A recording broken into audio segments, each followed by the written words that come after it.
Hi, my name is Michael Harris. I'm host of Falling Up Radio. I got to tell you, we're going to have a really frank, raw, and edgy conversation today with our guest. But I just wanted to mention a couple of things, but then I want to give as much time as we can in this show for our guest, because she's truly, truly an inspiring person. So the idea behind Falling Up Radio is really that all of us have had challenges in our life, and sometimes, you know, when we're falling and when we're hitting bottom, it's hard to get back up. So we really have a collection of different people here coming in and conversations that will help inspire us and perhaps give us some ideas and inspirations that we can use to get back up in our life and really have a kick-ass thriving life. And again, our guest today is going to talk about having a kick-ass thriving life and what that means to her. And I want to tell you too, if you're looking at the show today on Falling Up Radio, you can get a free copy of my book, Falling Down, Getting Up. This was the result of, obviously, of falling down. It was the #1 book in recovery, stress, and yoga. So go ahead, download it. If you're listening to this on iTunes or Stitcher or somewhere else, you can just go to Falling Up Radio and you'll see the link on the page and get your free download right away. So anyway, enough about that. I want to get our guest on the show, and I was talking to her a little bit before the show, and I'm glad I did, because I've known her for a while, maybe a dozen years or so. I'm not exactly sure how long right now, but more came out that I didn't know. So our guest, she was a professional snowboarder from about 15 to 23 years old. She even won the 1997 Freestyle Snowboarding Championship and competed in the X Games as well. She's broken like 12 bones in her life, and she's going to tell us, you know, how some of that happened and her endeavor to get outside and really live her life.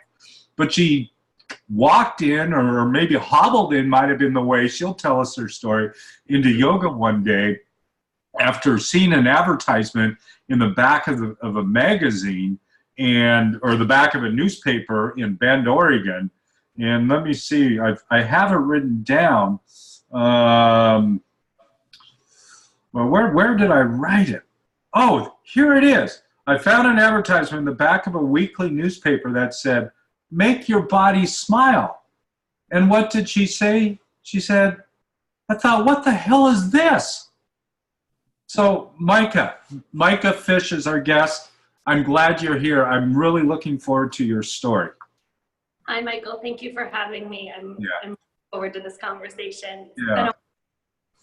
I want to get right into your broken ankles, because I know that you broke both your ankles, your talus bone, at one point. How did that happen? When did that happen? Tell us about it. Sure. So I have to preface it with that I believe that I have a strong mind and I co-create my life. So I was sitting at the top of a practice jump in Bend, Oregon, beautiful, beautiful sunny day, and practicing for a future bigger competition. And I was going to school and working, competing, because why just do one when you can do all three?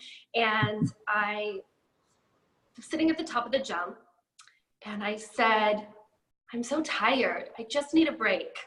So be careful what you ask for. I did my practice jump, and I landed actually on my feet. It was maybe, I don't know, 35 to 50 foot jump, something like that. And my ankles broke just from the impact landing. Were you on a snowboard, or were you on skis, or what were you on? I was on a snowboard. For a snowboarding competition. And I actually didn't go to the doctor for many, many days. I was very stubborn, and I was at that time attempting to just have mind over the matter.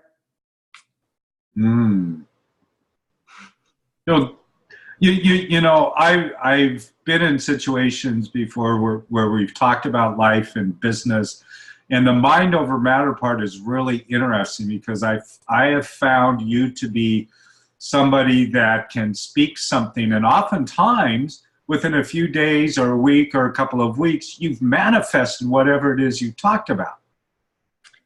Yeah, Yeah. And so like even being at the top of that jump and saying, I just need a break. Yeah, I'm always very careful now what I ask for and how I phrase it. Yeah. They say careful what you ask for, right? Yes. Yeah. So how old were you when this happened? Do you remember? I was, I believe, 22. So you were 22. Mm-hmm. I had been to the X Games and I was practicing. I was excited to go. It was the first time that I was going to compete in a competition at that level. Uh-huh. So I did end up going anyways. And You did? Yes. Yeah. And how long after you had broken your ankles did you go? That's a good question. It was maybe 6 months, but I was still very tender. I hadn't fully recovered. So I didn't actually snowboard after that event, but it was really important for me to complete that and do that. So it was the breaking of the ankles in a way an ending of that career? It was. I realized, I think it was the first time that I realized my own mortality. I had broken many other bones and had many other injuries up to that point, but they never seemed to slow me down quite like that one did. It was really an eye-opener for me, and it was also an opportunity for me to look at my life and think that I should probably go back and finish going to school. Yeah. Did you do that? I did, yeah. Yeah. And what when you say go back and finish school, what were you doing? I was studying, well, I have a bachelor's of science in social science and psychology, so I finished my 4-year degree. Nice. And was that in Bend or where was that? It was in Bend, yes. Yeah. Cool. So tell us about that time where you saw that advertisement in the paper and thought, what the hell is this? About the yoga studio. So I love all things in movement and keeping my body moving. I love to be outside. I love to be doing things, and having broken my ankles, I was really, it inhibited what I could do. I couldn't swim with fins on. I couldn't pedal a bicycle. I couldn't even really hike for any length of time. And I just wasn't sure what I was going to do to feed my addiction for exercise and movement. And I saw an ad in the back of a weekly newspaper. Let me stop you there for a minute. Were you like an adrenaline junkie? Oh yeah, yeah. Yes. So you just needed that like rush of adrenaline all the time. Yeah, all the time. It could be anything. It could be boating in a river. It could be being in the wilderness or skiing down a mountain or any sort of snow sports. I just loved anything that was human powered, anything that we could do, you know, without a motor, with our own bodies. And I was looking for that, but I was limited. And I saw the ad in the back of the paper. And you didn't want to be limited. I didn't want to be limited. Yeah. So you saw the ad. How soon did you go to that yoga studio? Just like the next day. I went in and I took a class. It was really intense. I just had no idea what to think. I didn't feel very well. You didn't feel very well from the class, or you didn't feel very well at all? Well, I didn't feel very well at all. And the class really amplified that. And it was very raw and very vulnerable. And at that time, I wasn't super excited about feeling raw and vulnerable. And I didn't remember who your first teacher was? Yes, it was Kimberly Canino. Okay. Yeah. I took one class, and then I bought this intro package, 10 classes in 10 days or something like that. And I intended to use them because I thought I knew everything and I thought I was like the greatest athlete in the world and this was going to be fine. And I took the first class and I couldn't go back. I was devastated, and I thought that it was the yoga's fault, that it couldn't be my fault. So why couldn't you go back? I could have, but I didn't. I just didn't have the mindset. I didn't understand. I had a lot of reasoning, like, you know, in my experience having a studio, sometimes people's first classes are really uncomfortable and really difficult, and a lot of stuff comes up it's kind of one-off from how we make ourselves comfortable in society. Like, there's lights on and there's mirrors and there's other people, and someone was telling me what to do and I didn't like any of those things. I really had an attitude problem, actually, is what came out. And I did come back about 5 months later, and you were actually— So it took you 5 months for your second class? Don't tell anybody, but yes. Well, we're telling the world now, so. I know. Yeah, it took me 5 months. It planted a seed, and some things felt better immediately after my first class. There were changes. And I did enjoy it on a really deep level, but I wasn't ready to accept that. I think I was looking for something more superficial, like an exercise class. And so it took a little while. I think I had to mature into going, actually. Yeah. So that second class, I mean, what provoked you? Did you see that ad again, or why did you come back?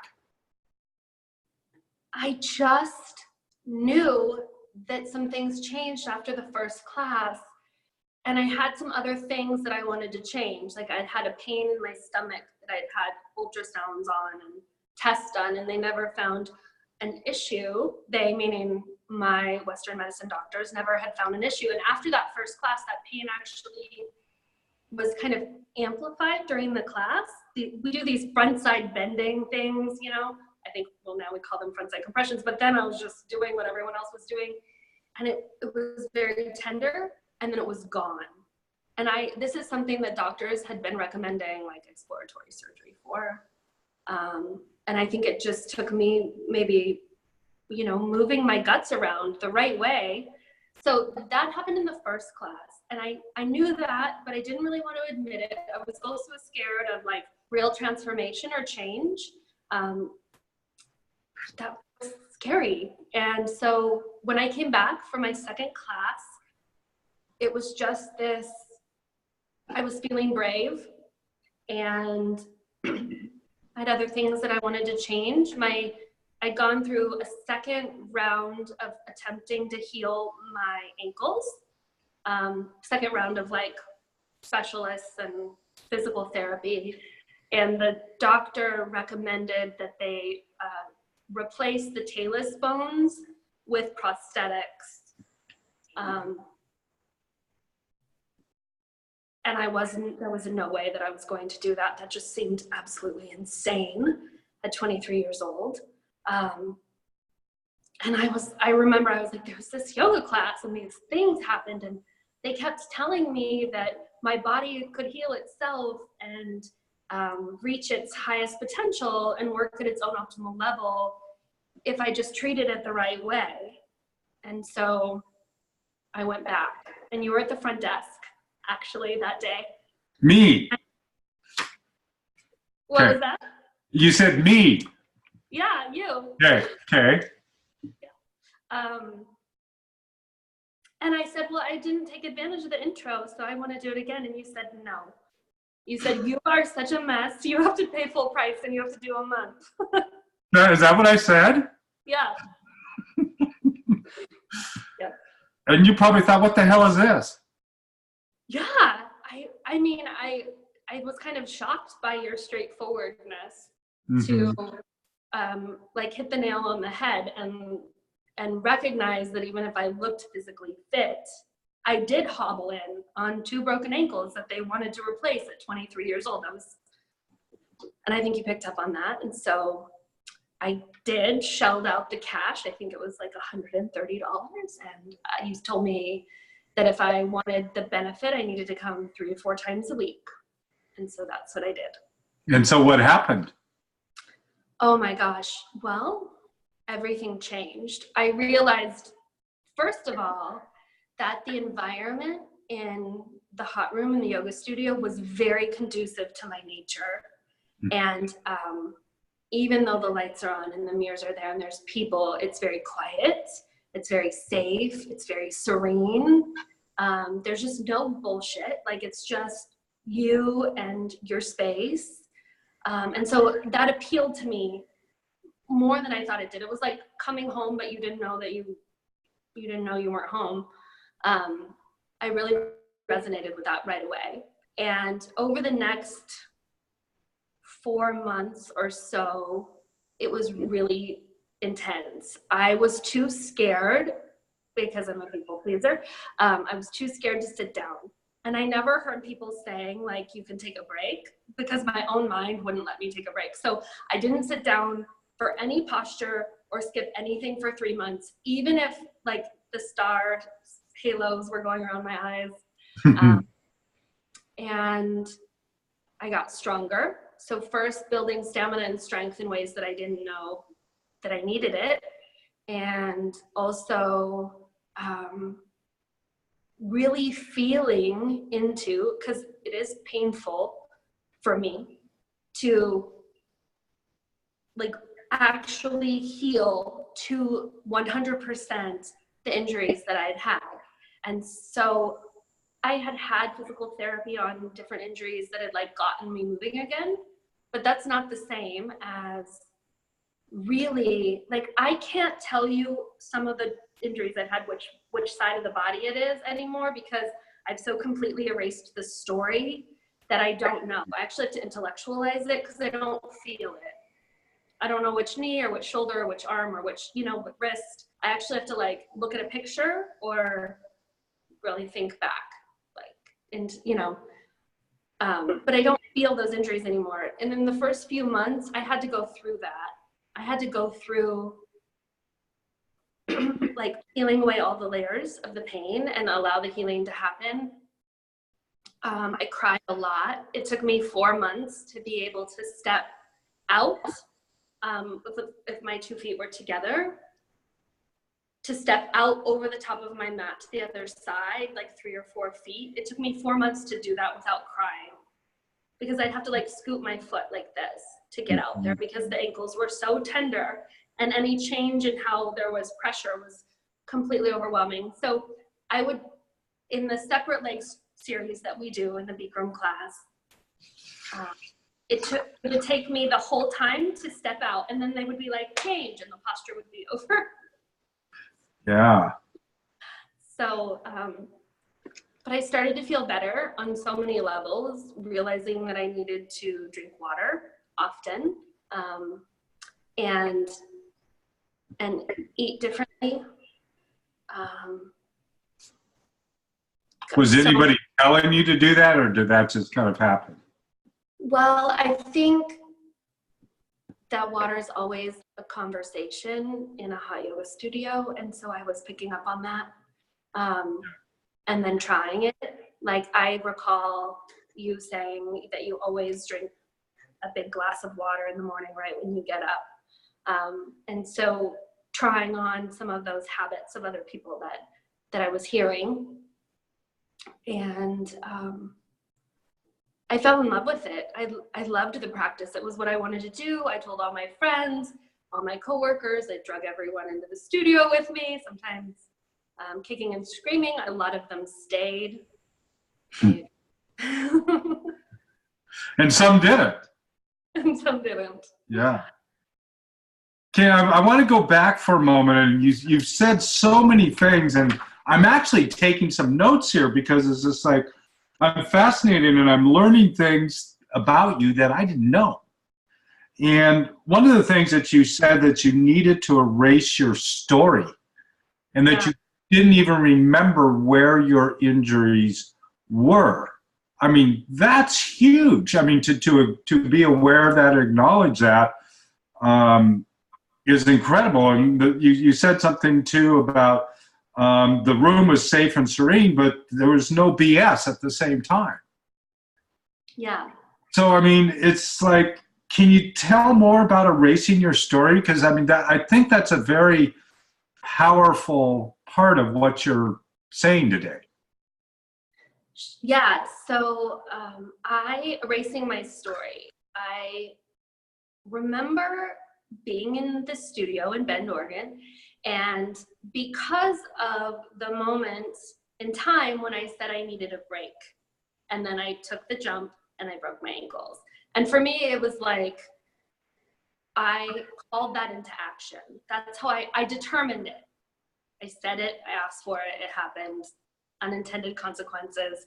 However, when I realized that if I took that at face value and then I have a powerful mind, then I thought in my own stubborn way, well, if I can do it, I can undo it. So I set out to determine that I was going to fix myself to as good of condition as I was prior to the injury or better. And I've held that in my mind the whole time, that I was going to self-determine my future, which meant that I could, kind of undo the story. Yeah. Like I got myself into this situation, I'm going to get myself out of this situation. It wasn't really going to be the point from which I lived the rest of my life, because the alternative could be with the ankle replacements that were recommended by my surgeon.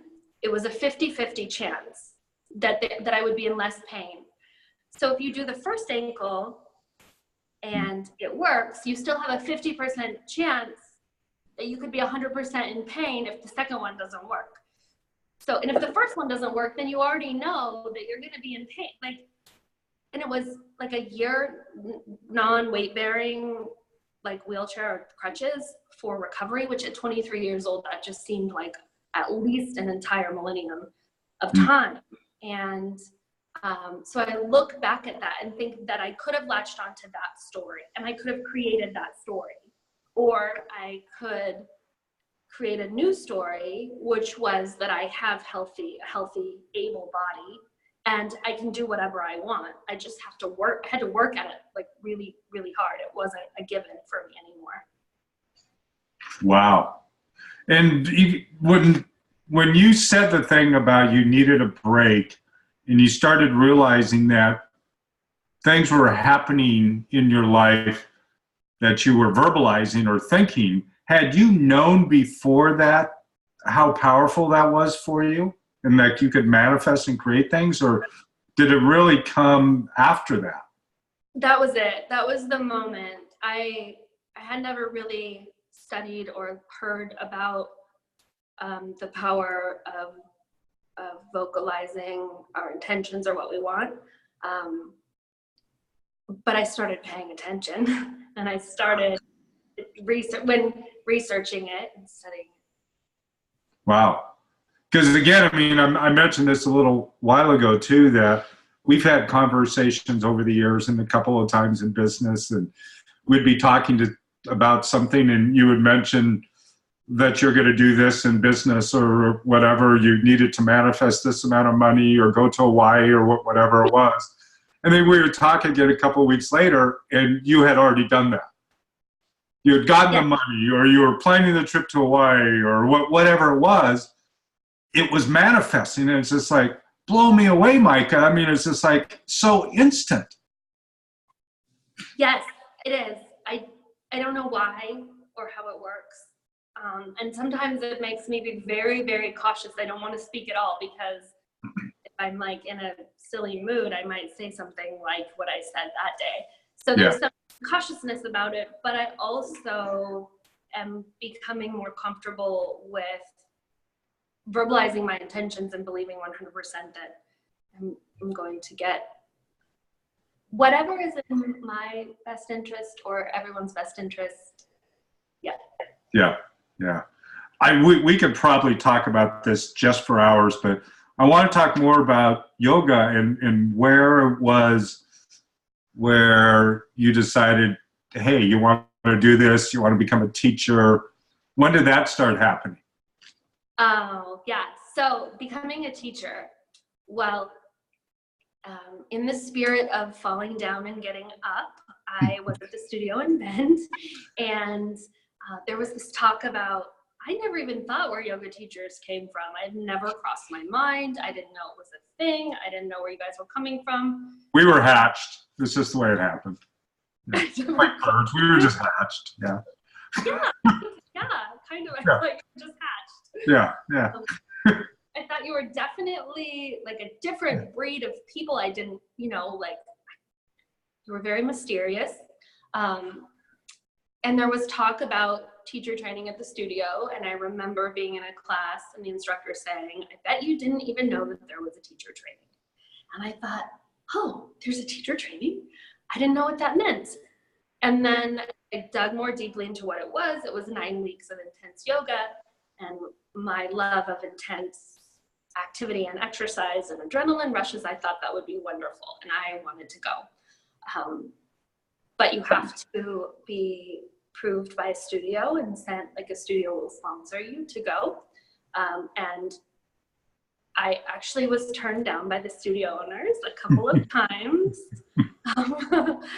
because I think of my lack of maturity. I was pretty selfish. I just wanted to go for the experience. I had no intention of coming back and sharing what I had learned with other people or taking a leadership role. None of those things were on my radar at the time. And so I got a big no, you're not ready. Wow. But you were determined still, regardless, even though you heard that, or were you resigned that you weren't going to go? Well, no, I was resigned that I was going to go. I just Oh, I took it apart. Like, I wasn't going to go that time because I am a rule follower. So I figured you guys knew but we're part of that team, that the studio owners knew something I didn't know. And I had to like honor that I was showing up in a way that, I didn't deserve to be backed up. So even when that seed was there, for whatever reason, you just weren't ready. But the seed was still there. Yeah. And you know the thing about Chinese bamboo? Have you heard about it? Tell me. Well, once they plant the seed in the ground, it takes 7 years in the dark, 7 years for this particular type of bamboo to germinate and start to come up out of the ground. And then you can grow up to a foot a day with this bamboo. It's just but it takes that long germination period. It's there, the seed is there, it's doing something, and then all of a sudden it just goes, and it grows really quickly. And for some reason that popped into my mind as we were talking about your thoughts of going to teacher training. It's just it's like the seed, the Chinese bamboo seed in the ground. I guess I needed a long time to just germinate and get all my ducks in a row and grow into it before I was even ready to break the surface. Yeah.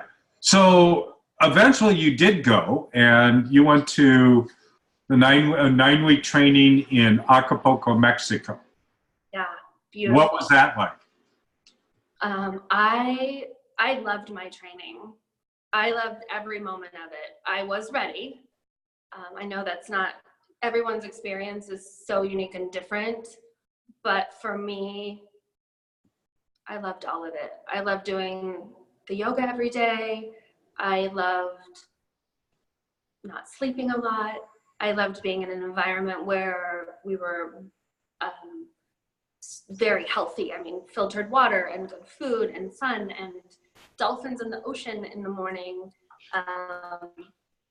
Not that it was easy. I had in between, at some point in there, I had torn my knee.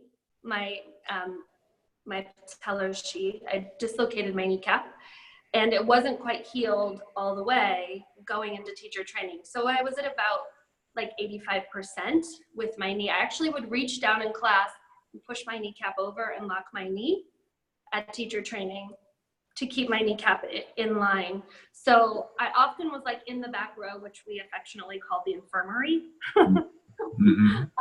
you know, with the nurses and the people who were taking care of you, because I'd had this injury and I was monitoring it. So that was going on the whole time that I was in Mexico, but I just soaked it all in. It's such an amazing experience to be in a space with such a large group of people who all love the same thing and have the same intention, like to learn this yoga. Yeah. I loved it. Some reason, oh, there you go. Okay, we lost you for a moment. You're back though. Yes. Okay, keep going. Talking about teacher training,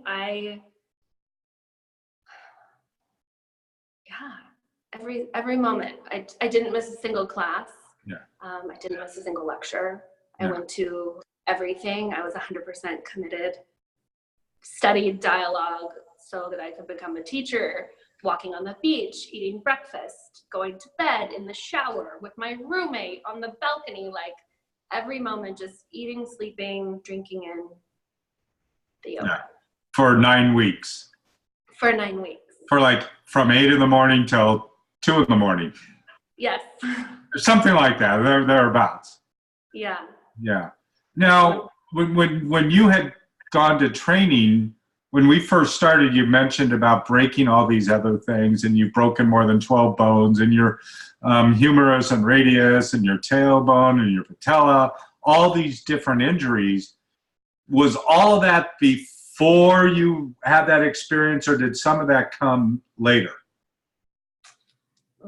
Before going to teacher training? Right.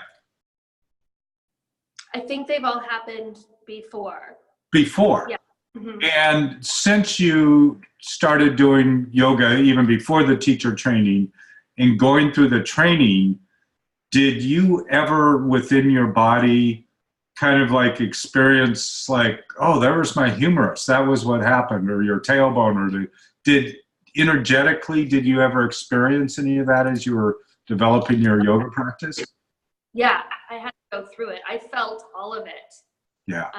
And sometimes as bad as the first time, but knowing I wasn't causing, I think why I was able to keep going through the pain was that mentally I knew that I wasn't causing pain, I was just re-experiencing it. And so I wasn't doing any more damage to my body, but I was going back to that injury and really examining and looking at it through the yoga practice, and then having to break down the scar tissue and the old patterning, and then begin to build it up in a healthy way, which for me meant trusting the process, which was really challenging. Yeah. So, I mean, it's like that saying where they talk about we have issues in our tissues. Yes. Yeah. Yeah. Wow. So as you came out of training, by the time training was done, did you feel like you wanted to teach?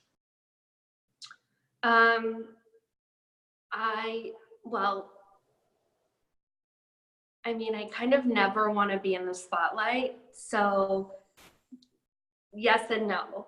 I didn't have a choice because I got off the plane and I was scheduled to teach the 9 a.m. class the next morning at a studio in Portland. 37 people showed up to my first class. Awesome. Yeah. And as many mixed up lefts and rights as I said, and they were great. Yeah. And what studio was that? Bikram Yoga, Fremont Street in Portland. So that was Fremont, okay. Mm-hmm. Yeah.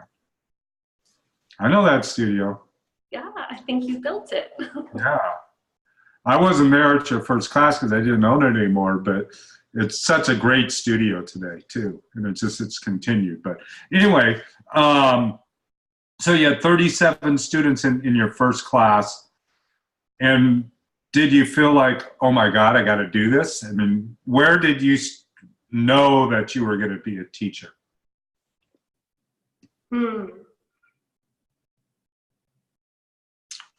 I guess I The only way I could talk myself into it was to know that somebody has to take their turn being at the front of the room so everybody else can practice. And that's kind of how I convinced myself to keep teaching. Was I wanted to take class and other people wanted to take class, and so I would just take my turn being at the, you know, at the front of the room to lead people through class. And that way I could share what I loved without feeling like I was telling people what they had to experience, because I really wanted them to have their own experience. Yeah. Yeah. And so did you have a different job at the same time? Were you? Yeah. I worked in education at a college and taught yoga. Yeah. On the side. And so how much were you teaching at first? Like six classes a week. I would teach like 6 a.m. and 9:30, and then I would go to work. From like, wow. That's still a lot, 6 a week. Mm-hmm. Yeah. Yeah. And when did you know through that? Because at some point you must have known, hey, this is it. I'm going to do this and I'm going to go open a studio. So where did that start to play in? Oh, good question. I grew up in a family that has a small business, and it just seemed like a natural progression for me. It was important to look around the area where I lived and find a space, a demographic that I could serve. So I chose a space that was quite a ways away from everyone else, and that was about 2012, and I built Bikram Yoga Hazeldale in Vancouver, Washington, just north of Portland. And you call it Bikram Yoga Hazeldale or Yoga Northwest? Bikram Yoga Hazeldale is this location, and Hot Yoga Northwest is what my official LLC is. Oh, okay. Okay. Okay. So you open up the studio, and I've been to your studio a number of times, and I was there before you opened too. Yes. And I'm crying. You drove down once from Seattle. Thank you. Well, it was so great. I was so happy for you to open that studio. But so now the studio, if it's 2012, it's been almost 7 years. I think we're 5.5 years old. 5.5 years old. Yeah. And, you know, like any small business, there's ups and downs, falling down, getting up, and, you know, moving through that is not always easy. And there's challenging moments. Oh, yeah, absolutely. Yeah. Sometimes it's just pure determination, one foot in front of the other. Yeah. Or faith, believing that you know the next step is going to come forward when you're ready for it. I think you once sent me a quote that has resonated with me that said, the only difference between people who succeed and people who fail are the people who failed have given up. And so I often just was like, well, I'm not giving up no matter how bad this gets or what this looks like. This is what I'm see. I'm doing it. Yeah. Because I love this space, and I'm here at the studio. I love this space and the community that's here and the people, and seeing the growth and knowing that just here their lives are changing and my life is changing. It's given me a life I couldn't have ever created, I think, in another way. Yeah. So tell us a little bit more about your studio, because I know it's evolved quite a bit, and maybe today it's not what you thought of as first, and you started out with just teaching Bikram yoga, but now you're teaching several different types of yoga. Can you tell us a little bit more about what you do? Yeah, so I think that Bikram Hot Yoga is the heart and soul of the studio. It is primarily what's on our schedule because I believe in the therapeutic benefits of that practice. I also have come to realize that I could serve my community better by adding more types of classes, because after a while you realize that some people just aren't coming back for the hot yoga, whatever reason. It's intimidating or whatever. And so as teachers have come forth in other modalities, if I feel like it's a good fit, then we've added it to the schedule. And now we have yin yoga classes, so deep connective tissue stretching. We have Inferno Hot Pilates, which is a 60-minute fitness class, mindful fitness class. I actually feel like the principles of that class really resonate with the principles of the studio. And so that's on our schedule now. And just recently, we have rehomed a vinyasa studio owner in town. She's come on to teach vinyasa here. Her studio is closed. And so it's been really fun just to have the space be the vessel in town to be the premier yoga space for everyone here to come and practice. I mean, in my heart, I wish every single person on the planet was doing Bikram yoga 3 times a week or more, but I'm also open to everything else also. Yeah. Wow.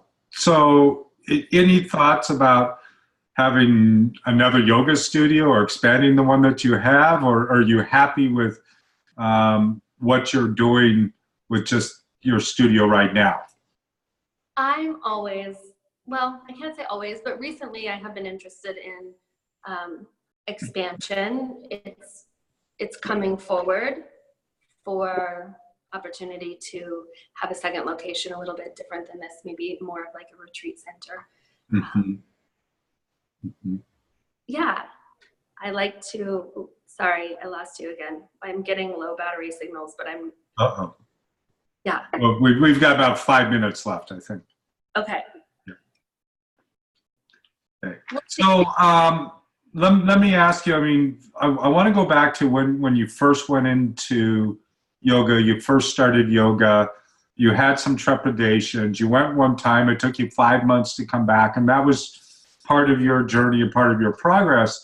But what would you, I mean, do you have a couple of ideas for a new student that maybe's been to your studio, or maybe been to any studio really, or maybe been to yoga a couple of times, on suggestions on what they can do to start their practice? Yeah, I think suspending the idea that it's going to be comfortable, like just really getting down to the nitty gritty, that your first few classes might be uncomfortable.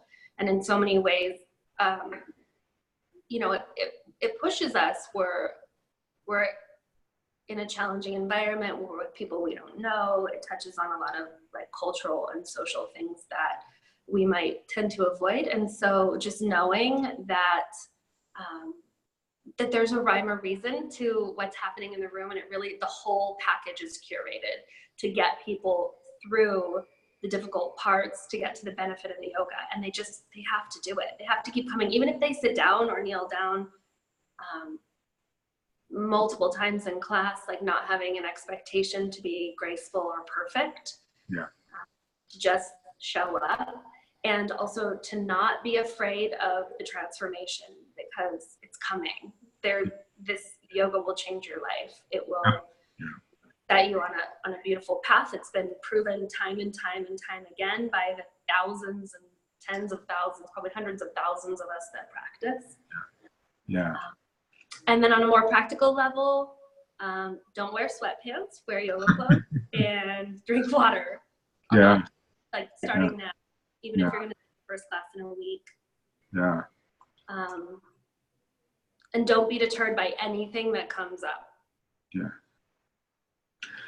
It's, you know, I'm sitting here thinking about you and thinking about, again, back at the moment at the top of that jump where you're ready to practice, and saying, I need a break. Yeah. And in some ways, you know, I'm thinking in my mind, and I don't know if you feel this way, but it's just like, sometimes those things where we get a break or we fall, or however you want to describe it, is really one of the best things that can ever happen to us. Yeah. And it's like it becomes a turning point. Do you think about that? from where you were standing on the top of that practice run up on the mountain to now, a number of years later, being a yoga teacher, doing your own practice, healing your body, releasing your story, and helping other people. Yeah, absolutely. I do think that that moment was a turning point, and it was, I'm grateful for it every day that I pivoted from where I was and the trajectory that I was on. I probably had other signs that I didn't pick up on or pay attention to, and so I needed like I needed a harsh wake-up call, which is what I got, to send me on this other path. Yeah. Wow. You know, I learned a lot about you today that I didn't know, and I didn't even get through all our notes, and we don't have time today, but one of my questions another one that I'm thinking right now is, when are you going to write your book? When are you going to write your story? You know? I don't, I guess soon. Now I'll have to, because so I guess I'll say, yes, Michael, I will write that book. I will write my story. Yeah. And I want you back on when you do. Okay. I mean, I love to have you back on anyway, because I think at least what I discovered today in having this conversation is, you know, I know you fairly well on many different levels, yet I don't know you. And there's so many different things along the way in our conversation that I'd love to explore more. Let's do it. Another time, I would love to. Yeah. So really fun. Yeah. So I'm going to write this out on the website too at Falling Up Radio. But what is your website? Can you tell the listeners? Yeah. So our website is www.bikramyogahazeldale.com. Okay. And also, we're simultaneously building out hotyoganorthwest.com, which will have a little bit of a different flavor. Nice. Wow. Yes. Come visit us and take class. Yeah. So if somebody's in the Vancouver, Washington area, they can come to your studio, Vancouver, Portland area, and take class from you. Are you listed on your website about when you teach? Can people find that out? Yes. Yeah, absolutely. Nice. They just go to classes and sign up. They'll see who's teaching what classes. I'm usually here most days, most of the time. Yeah. Except for when you're not. Except for when I'm not. Right. Yeah. Yeah. So, okay. I'm looking forward to the book. Again, if you're listening or you're watching this, you can get a free copy of Falling Down, Getting Up. Just click on the button on the website and you can get that free copy of the book. And again, I want to thank you very much, Mica, for your story, and that your story changed and you've come to this place where you've really healed your life and taking that break, and now helping the world and your community. So thank you very much. Thank you, Michael, for having me. It was such a pleasure, and I love this conversation with you. Yeah. Okay, hold on. Don't go anywhere. Thank you, everybody. Again, if you enjoyed this show, tell your friends, download the show, share with everybody, opt in, do it all. Okay, talk to you soon. Bye.